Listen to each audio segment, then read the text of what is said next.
Hi friends, welcome to திருமதி Renu YouTube channel. எல்லோரும் எப்படி இருக்கீங்க? நல்லா இருக்கீங்களா? நாங்களும் நல்லாயிருக்கோம். இன்றைக்கி வந்துட்டு திங்கக்கிழமை காலையில் பிரம்ம முகூர்த்த விளக்கு போடுறதுக்காக தான் ரெடி பண்ணிவிட்டு ஒரு 5 o'clock இருக்கும். அப்போ தான் எழுந்திரிச்சிருந்தேன். எந்திரிச்சு வந்த உடனே நம்ம சீரோ குட்டி தான் ஃபஸ்ட்டு அட்டென்ஷனை போட்டுட்டு உட்காந்துருந்தார் போர்ட்டிக்கோலில். அப்புறம் வந்துட்டு அந்த இடத்த பெருக்கி தள்ளிட்டு க்ளீன் பண்ணிவிட்டு அதுக்கப்புறம் இன்றைக்கி சிம்பிளாக ஒரு கோலம் போட்டுட்டு அதுக்கப்புறம் விளக்கு ஏற்றுறதுக்கு வந்துட்டு நம்ம ரெடி பண்ணிக்கலாம். அப்புறம் நம்ம சேனலுக்கு சப்ஸ்கிரைப் பண்ண எல்லாத்துக்கும் ரொம்ப ரொம்ப நன்றி சொல்லிக்கிறேன். இதே மாதிரி எனக்கு தொடர்ந்து சப்போர்ட் கொடுங்க. அதே மாதிரி நான் போடுற வீடியோலாம் உங்களுக்கு பிடிச்சிருக்கு, யூஸ்ஃபுல்லாக இருக்குது, ஏதாவது ஒரு விஷயமாகுது அப்படின்னு நினச்சிங்கன்னா ஃப்ரெண்ட்ஸ் அண்ட் ஃபேமிலிக்கு ஷேர் பண்ணுங்கள். சப்ஸ்கிரைப் பண்ணாமல் வீடியோ பார்க்குற ஃப்ரெண்ட்ஸ் ப்ளீஸ் சப்ஸ்கிரைப் பண்ணிக்கோங்க. வாங்க அதுக்கப்புறம் நம்ம கோலம் போட்டுட்டு செய்கிற வேலைகள் வந்துட்டு வரிசையாக அப்படியே பார்க்கலாம்.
இன்றைக்கி வந்துட்டு இது மாதிரி கோலம் போட்டுட்டு நம்மளுக்கு இருக்கிற கலர்ஸ் வச்சுட்டு வெளியில் ஃபுல்லாகவே வந்துட்டு குட்டி குட்டி கலர் கொடுத்துக்கலாம். அதுக்கப்புறம் நடுவில் வந்துட்டு பூவெல்லாம் வந்துட்டு உதுத்து வச்சுட்டு அதுக்கப்புறம் அதுக்கு மேலே வந்துட்டு நம்ம விளக்கு வந்துட்டு ஏற்றிக்கலாம்.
இப்போ வந்துட்டு டைம் ரொம்ப ஆயிரும்ல, அதுக்காக வேண்டிட்டு விளக்கு வந்துட்டு ஏற்றிக்கலாம். ஏற்றிட்டு அதுக்கப்புறம் இன்னும் வெளியில் வந்துட்டு கொஞ்சம் கொஞ்சம் கலர் மட்டும் கொடுத்துட்டு அதுக்கப்புறம் நம்ம எப்பயும் போல் வந்துட்டு பிரபஞ்சத்துக்கு விளக்கு காமிச்சிட்டு சாமி வந்து கும்பிட்டுக்கலாம்.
இன்றைக்கும் வந்துட்டு எப்பயும் போல் எல்லோரும் நல்லா இருக்கணும், நாங்களும் நல்லா இருக்கணும்னு சொல்லிட்டு மனசார வந்துட்டு கடவுள்கிட்ட வேண்டிக்கலாம்.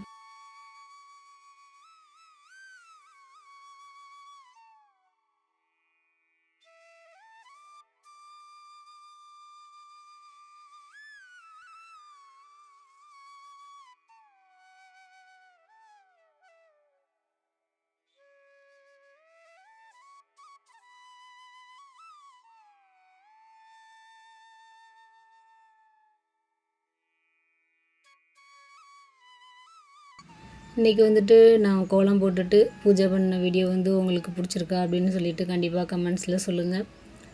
இவ்வளோ நேரம் நம்ம வீடியோவை பொறுமையாக பார்த்த எல்லாத்துக்கும் ரொம்ப ரொம்ப நன்றி சொல்லிக்கிறேன். அதுக்கப்புறம் வந்துட்டு இன்றைக்கி லன்ச்சு வந்துட்டு லெமன் சாதம் உருளைக்கிழங்கு வந்துட்டு செஞ்சுருந்தேன். அதுதான் வந்துட்டு கடைசி ஷார்ட்ஸுக்காக எடுத்திருந்தேன். அப்புறம் லாங் வீடியோலையும் வந்துட்டு கொடுக்கலாம் அப்படின்னு சொல்லிட்டு எடுத்திருக்கேன். நம்ம காலையில் எழுந்திரிச்சிட்டு சாமி கும்பிட்டுட்டு அதுக்கப்புறம் வந்து கிச்சனில் டீ போட்டுட்டு சமைச்ச பசங்களுக்கு மனசு திருப்தியாக சூப்பராக வந்துட்டு நம்ம அனுப்பிச்சி விட்டாச்சு. இதே மாதிரி ரெகுலராக வந்துட்டு என்னென்ன லஞ்ச் கொடுத்து விட்றேன் அப்படின்னு சொல்லிட்டு ஷார்ட்ஸ்லேயுமே காமிக்கிறேன். தேங்க்ஸ் ஃபார் வாட்சிங். நெக்ஸ்ட் வீடியோவில் பார்க்கலாம்.